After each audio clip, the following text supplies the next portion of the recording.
Hi, back with the Ian Lewis Gardner Tackle Mistral Baits blog, and we're here at the Yateley Match Lake. Actually put my gear around in another swim known as the Stumps, but the wind's really pushing in hard into this little area here.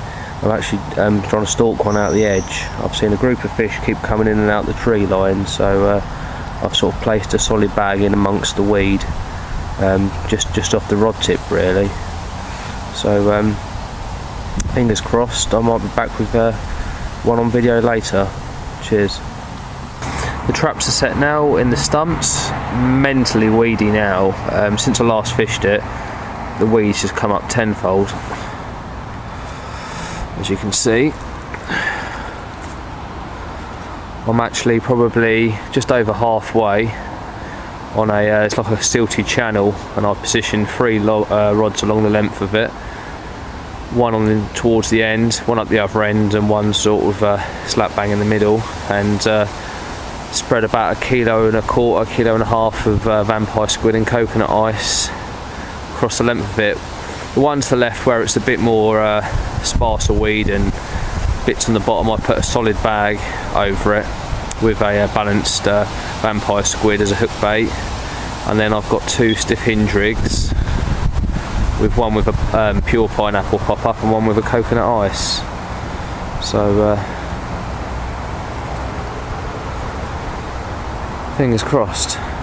But the wind's absolutely hacking in here, and the reason for the choice of my swim is pretty obvious really. It's a fresh wind coming in this morning, hacking in here, and the fish have followed it in. There's been fish in this area all day, so although they've been drifting around just in the upper layers, they're here. So, you know, if you're in the ballpark, you know, in and around the fish, you've got a much better chance than sort of hoping one comes by.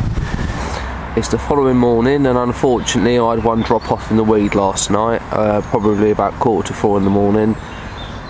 It's now 10 to 9, so I'm going to give it another hour or so.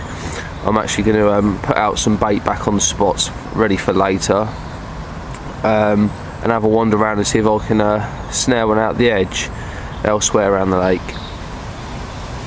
But for now I'll have a couple and keep my eyes peeled and see if there's anything worth casting to. There's still, I still think there's a small window of bite time, as it's so quiet down here.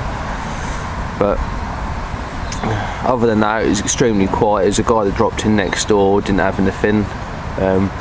There wasn't an awful lot of fish crashing or anything last night, but ever so windy, and part of the reason the sort of fish dropped off was where I was getting single bleeps from the wind and whatnot, where it was catching a tight line going over the weed, and then I got a succession of bleeps, walked up to the rod and sort of couldn't quite decide whether it was a take or not. Then the bobbin bounced, but as I hit into it, the fish was on. Oh, very much like that. And but I managed to find the weed bed and just came adrift, unfortunately. Right, we're on the second morning now. It's been really hard going, and I've managed to snare one. 26.6 of near leather Yateley Match Lake carp. Oh, let's get my breath. Scrapped really well. It's a real lively one as well, so hopefully it'll be A for the cameras. Caught on a balanced Mistral coconut ice attached to a Gardner long shank mugger and 20-pound Trickster camo chod, or camo silt I believe even. Right, let's get him up. Let's let him have a little kick.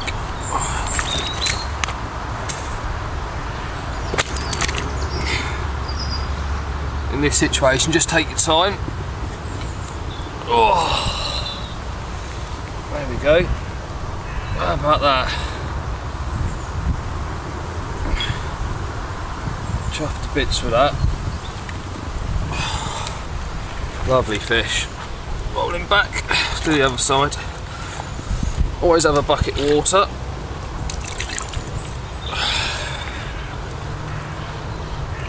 you see.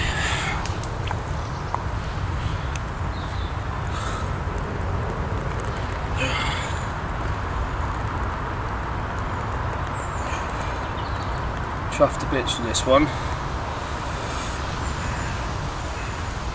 Oh, I've worked so hard for this you would not believe.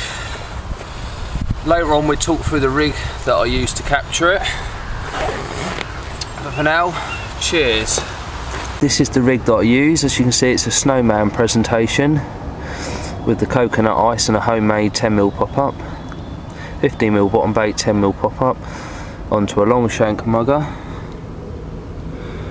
a small ring sliding up the bend of the hook that sits level with round about the barb, then a bit of XT 0.5 silicone, just to probably about 8 to 10mm of that, just to keep it all in alignment and help to kick it round, and about 10 or so inches of 20-pound Trickster camo seal onto the multi-clip, 2-ounce dumpy pear bomb, and 45-pound heavy plummet lead core.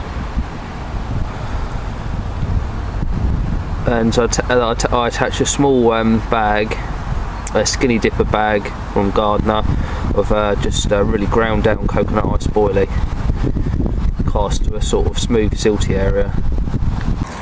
Right, we're on the final morning now, and on an absolute result last night. I think all the planets aligned for me. I had a stunning 31-pound scaly mirror,